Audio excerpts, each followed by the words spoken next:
कारण रस्ता हा प्रत्येक शेतकऱ्याला मिळाला पाहिजे, रस्ता त्याला द्यायला पाहिजे ह्या मताचा मी आहे. कारण प्रत्येक शेतकऱ्याला शेवटी रस्त्यावरच त्याच्या शेतात जाता येते. कुणालाही बिगर रस्त्याचं डायरेक्ट त्याच्या शेतात जाता येत नाही. कोण हेलिकॉप्टरने किंवा प्लेनने जाऊन रस्ता शेती करत नाही. त्याच्यामुळे रस्ता मिळालाच पाहिजे. मला एवढंच अपेक्षित आहे की ही पीक पाणी केली म्हणून एका शेतकऱ्याला अनुदान मिळायचं आणि दुसऱ्याला ही पीक पाणी केली नाही म्हणून नाही मिळायचं, असं कुठला शेतकरी राहता कामा नये अनुदान. एवढी काळजी घ्या बरं का. तुम्ही त्यांना द्या, ते अर्ज माझ्याकडे मी घेतो यादीला, त्याच्या बाबतीत प्रशासनालाही कळवतो. रस्ता करत असताना नॅचरल फ्लोला तुम्हाला तिथं अंडरपाईप टाकावे लागते. तुम्ही पोलीस प्रोटेक्शन घेऊन जावा ना, पोलीस प्रोटेक्शन घेऊन जावा. तहसीलदार साहेब तुम्ही त्यांना मार्किंग द्या आणि ती मार्किंग प्रमाणे तुम्ही करून टाका. काम करा, ओपन द्या, वर्क ऑर्डर करून घ्या.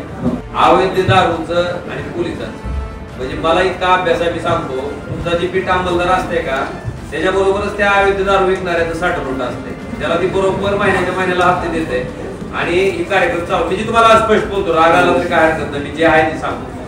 त्याच्यामुळं त्याच्यावर कारवाई अजिबात होत नाही. लोकप्रतिनिधी ओरडून बसू द्या, गाव ओरडून बसू द्या, कारवाई होत नाही. माझं त्याच्यात स्पष्ट म्हणणं आहे की ह्याच्या बाबतीत त्याला तुम्हाला लगेच पोलीस स्टेशनला जामीन होती, त्याला पकडून आणलं की तुम्ही ह्याच्यावर ही करा ना, हद्दपाराची कारवाई करा ना. नाही 2021 ला त्यांनी रस्ता मागणीचा अर्ज केलाय, 21 पासून आता 25 आहे, 4 वर्ष का पेंडिंग आहे. त्यांचं म्हणणं आहे की सुनावणी झाली, सगळं झाली, निकाल पेंडिंग. असं नको आहे ना. तुम्ही 2 दिवसात सरपाणी करा, काय नेमकी वस्तुस्थिती आहे बघा. त्या डिपार्टमेंट मुळे झाला असं तर डिपार्टमेंटला विचारा तुमची काय प्रोव्हिजन आहे रस्ता करून देण्याच्या बाबतीत, त्याच्यावर ऍक्शन काय घेतली ती कळवा. एक लक्षात घ्या, जेव्हा पाऊस पडतो तेव्हा शोषखड्डे काय पुरेसे नसतात ते पाणी हे करायला, ड्रेन करायला. त्याला नॅचरल फ्लोनं तुम्हाला कुठून ना कुठून ते पाणी काढून द्यावं लागणार आहे. आणि तुमच्या कामामुळे जर त्याचं नॅचरल फ्लो ब्लॉक झाला असेल तर त्याला कुठून ना कुठून तरी तुम्हाला अल्टरनेटिव्ह तुम्ही सुचवणं अपेक्षित आहे ना. तुम्ही स्वतः जाऊन स्पॉटला जाऊन व्हेरीफाय करा, त्याला विचार.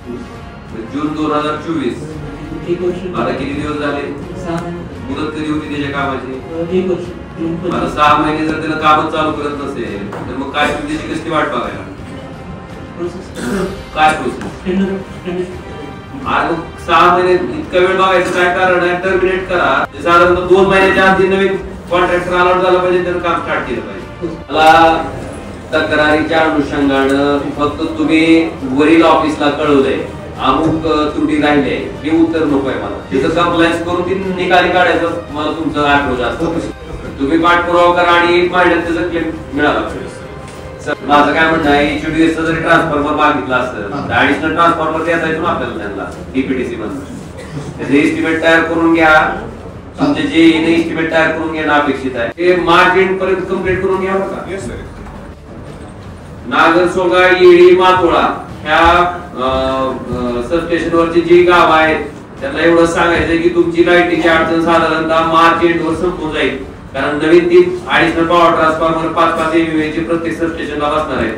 31 मार्चला ही कामं झाली की जे आता लोडेड सगळे तुमचे सबस्टेशन आहेत किंवा फीडर आहेत हे सगळे तुमचे पुन्हा किती दिवसापासून त्या अर्जाची पेंडन्सी आहे. फर्स्ट कम फर्स्ट सर्व प्रमाणे त्या अर्जाचा निकाल लागला पाहिजे. काय काय प्रकरण असे असतील की तसेच ती वर्षानुवर्ष पेंडिंग पडलेले असते आणि पुढच्या प्रकरणाचे निकाल लागतील पण ते तसंच पेंडन्सी असते, तर ती पण तुम्ही लक्ष द्या.